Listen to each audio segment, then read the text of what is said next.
बिहार की सियासत में जहां हर कदम पर बदलते हैं समीकरण और हर चुनाव में लिखी जाती है नई कहानी। मोकामा की धरती जहां दशकों से छोटे सरकार यानी आनंद सिंह का दबदबा रहा है, कल उसी गढ़ में घोड़े पर चढ़कर उतरे तेजस्वी यादव। क्या ये सिर्फ एक शो था या फिर बिहार की राजनीति को पलट देने वाली बड़ी चाल? सवाल बड़ा है, क्या भूमिहारों के गढ़ में आनंद सिंह को उनके ही अंदाज में चुनौती देकर तेजस्वी अपनी नई जमीन तलाश रहे हैं? इन सभी मुद्दों पर विस्तार से बात करेंगे, इसलिए वीडियो के अंत तक बने रहिए हमारे साथ। नमस्कार दोस्तों, स्वागत है आप सभी का राष्ट्र की रौनक चैनल पर। बिहार की राजनीति में वो तस्वीर देखने को मिली जिसने सियासी गलियारों में हलचल मचा दी। मोकामा की धरती, जिसे बाहुबली आनंद सिंह का गढ़ माना जाता है, वहां घोड़े पर चढ़कर उतरे नेता प्रतिपक्ष तेजस्वी यादव। यह सिर्फ एक शो नहीं था, यह सिर्फ एक यात्रा का हिस्सा नहीं था, यह एक बड़ा संदेश था। संदेश ये कि अब तेजस्वी यादव सीधे सीधे भूमिहारों के गढ़ में पैठ जमाने उतरे हैं और अपने तरीके से आनंद सिंह जैसे छोटे सरकार को चुनौती दे रहे हैं। जरा सोचिए, वही मोकामा जहां आनंद सिंह का दबदबा दशकों से कायम रहा है, वही आनंद सिंह जिनकी पत्नी नीलम देवी ने जनवरी 2024 में विधानसभा का फ्लोर टेस्ट आते आते राजद का साथ छोड़कर नीतीश कुमार का दामन थाम लिया था। यानी उस समय ही संकेत साफ था कि आनंद सिंह अब राजद की राजनीति का हिस्सा नहीं रहेंगे। और अब हालात ऐसे हैं कि आनंद सिंह भले आधिकारिक रूप से जदयू में शामिल नहीं हुए हो, लेकिन जदयू के लिए चेहरे की तरह काम कर रहे हैं। इतना ही नहीं, ललन सिंह तक खुलकर बोलते हैं कि मोकामा के दो ही रक्षक हैं, एक नीतीश कुमार और दूसरा आनंद सिंह। अब सवाल उठता है कि ऐसे गढ़ में तेजस्वी यादव क्यों पहुंचे? तो इसका जवाब छिपा है बिहार की बदलती राजनीति में। जी हाँ, तेजस्वी यादव ने घोड़े पर सवार होकर वो प्रतीक दिया जिसकी अहमियत बड़ी गहरी है। किसान, पशुपालक, जमीन से जुड़े समाज का संदेश। और यही आनंद सिंह की पहचान भी रही है। लेकिन तेजस्वी कहना चाहते हैं कि अब ये छवि सिर्फ छोटे सरकार की नहीं बल्कि मेरी भी है। तेजस्वी इस वक्त दो मोर्चों पर लड़ाई लड़ रहे हैं, एक अपने पुराने साथियों की बगावत से और दूसरा नए समीकरण बनाने की चुनौती से। क्योंकि हकीकत है कि मोकामा का इतिहास भूमिहारों के वर्चस्व का गवाह रहा है। यहाँ की राजनीति जातीय गणित से अलग होकर चल ही नहीं सकती। आनंद सिंह भूमिहार समाज के बड़े चेहरों में गिने जाते हैं और ऐसे में अगर राजद को यहाँ पैर जमाना है तो उसे भूमिहार समाज से एक बड़ा चेहरा खड़ा करना ही होगा। और यहीं पर आता है कार्तिक मास्टर का नाम। एक शिक्षक, शिक्षित छवि के नेता कभी आनंद सिंह के खास रहे, अब तेजस्वी यादव उन्हीं पर दांव लगा रहे हैं। सोचिए, तेजस्वी का ये मैसेज कितना गहरा है कि आनंद सिंह जैसे बाहुबली भूमिहार की जगह अब वो एक शिक्षित भूमिहार को सामने लाकर कह रहे हैं कि समाज को अपराध नहीं, शिक्षा की राजनीति चाहिए। यही वजह है कि मोकामा में कार्तिक मास्टर की हर गतिविधि तेजस्वी की रणनीति से जुड़ी हुई है। लेकिन कहानी सिर्फ यहीं तक नहीं है, असली खेल अभी बाकी है। जी हाँ, महागठबंधन के भीतर भी इस सीट को लेकर खींचतान कम नहीं है। पशुपति पारस की पार्टी रालोसपा भी यहाँ दावा ठोक रही है।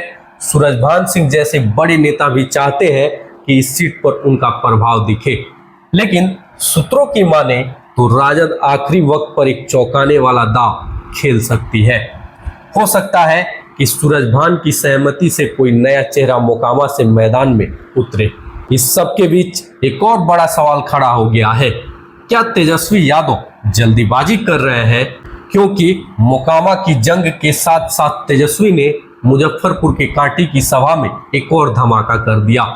उन्होंने कहा कि तेजस्वी इस बार 243 सीटों पर लड़ेगा, चाहे वो बोचहा हो या कांटी, हर सीट पर लड़ेगा, वोट तेजस्वी को मिलेगा, बिहार को आगे ले जाएगा।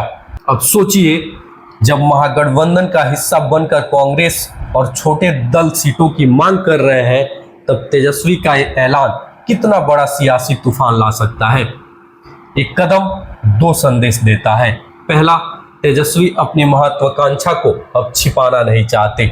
36 साल की उम्र में वे सीधे मुख्यमंत्री की कुर्सी तक पहुंचना चाहते हैं। दूसरा, एक गठबंधन की राजनीति के लिए खतरे की घंटी है, क्योंकि जब राहुल गांधी और तेजस्वी यादव ने मिलकर वोटर अधिकार यात्रा की थी तब लगा था कि विपक्ष एकजुट है, लेकिन अब तेजस्वी का यह ऐलान कहीं ना कहीं उस एकता को कमजोर करता दिख रहा है। वहीं कांग्रेस खुश नहीं है, छोटे दल निराश है और एनडीए के चेहरे खिल गए हैं, क्योंकि तेजस्वी का यह बयान उनके लिए नया मौका बन सकता है।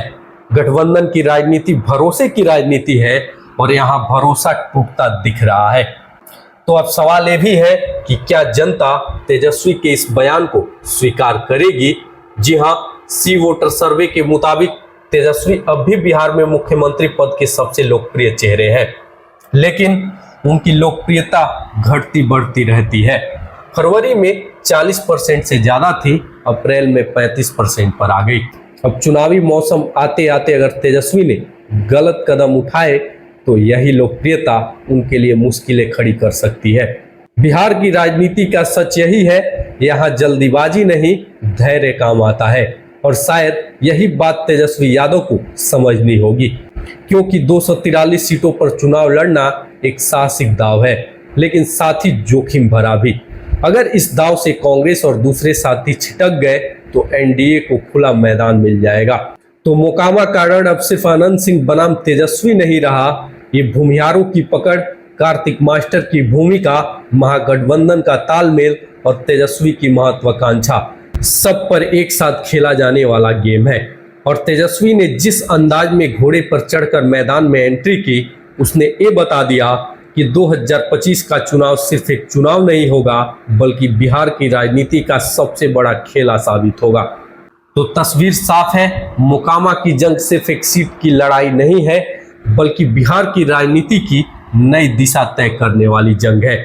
तेजस्वी यादव घोड़े पर सवार होकर संदेश देना चाहते हैं कि वे किसानों, युवाओं और आम जनता के नेता हैं, लेकिन सवाल वही, क्या छोटे सरकार आनंद सिंह को उनके ही गढ़ में हराना इतना आसान होगा? क्या भूमिहारों के बीच तेजस्वी अपनी पकड़ बना पाएंगे? और क्या 243 सीटों पर चुनाव लड़ने की जल्दीबाजी गठबंधन की एकता को तोड़ देगी? बिहार की सियासत का जवाब जनता ही देगी, लेकिन इतना तय है 2025 का चुनाव सिर्फ सत्ता की लड़ाई नहीं, बल्कि वर्चस्व की जंग बनने जा रहा है। अगर आपको यह राजनीतिक विश्लेषण पसंद आया हो तो वीडियो को लाइक करें, शेयर करना ना भूलें और साथ ही कमेंट बॉक्स में लिखकर बताएं, क्या तेजस्वी यादव का 243 सीटों पर चुनाव लड़ने का ऐलान बिहार की राजनीति को बदल देगा या सिर्फ एक राजनीतिक भूल है? और हाँ, ऐसे ही बड़े अपडेट्स और गहराई से सियासी विश्लेषण पाने के लिए चैनल राष्ट्र की रौनक को अभी सब्सक्राइब करें और बेल आइकन जरूर दबाएं, ताकि बिहार चुनाव 2025 का कोई भी बड़ा धमाका आपसे मिस ना हो। फिलहाल के लिए इस वीडियो में इतना ही, मिलते हैं अगले वीडियो में, तब तक के लिए धन्यवाद। जय हिंद, जय भारत।